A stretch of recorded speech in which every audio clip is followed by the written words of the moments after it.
Y hoy creo que sacamos una ventaja apreciable junto con Gremio, que no es decisiva, pero sí es importante en un nivel tan parejo como el grupo nuestro.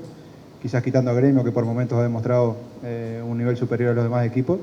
Creo que la ventaja es importante, no es decisiva, pero bueno, que nos da una tranquilidad para afrontar los dos partidos con Gremio.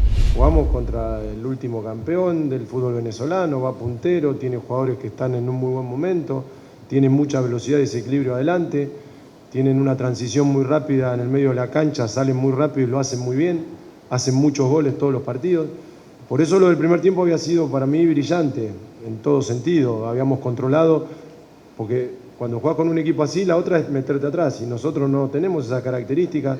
Fuimos a presionarlo, recuperamos la pelota lejos, no nos expusimos, controlamos la salida de ellos. Por eso yo me voy muy conforme con el rendimiento. Nos faltó quizás tener un poquito de precisión, porque tuvimos 2 o 3 situaciones como para poder ampliar la ventaja, y después un error nuestro, un error del árbitro, un error de cualquiera puede emparejar el partido y terminar un poco apretado, como se dio después en el segundo tiempo.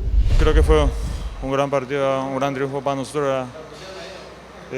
Jugar de locales, la idea de nosotros era ganar y bueno, se consiguió y bueno, estamos ahí a pasito de la clasificación, como dije. Yo creo que también el primer tiempo fue muy bueno, lastimosamente por un error nuestro también el rival llegó al gol, ¿verdad? Pero yo creo que en líneas generales fue un buen partido del equipo.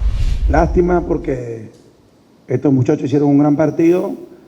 Creo que estos jóvenes de 17, 18, 19 años hicieron un partido digno.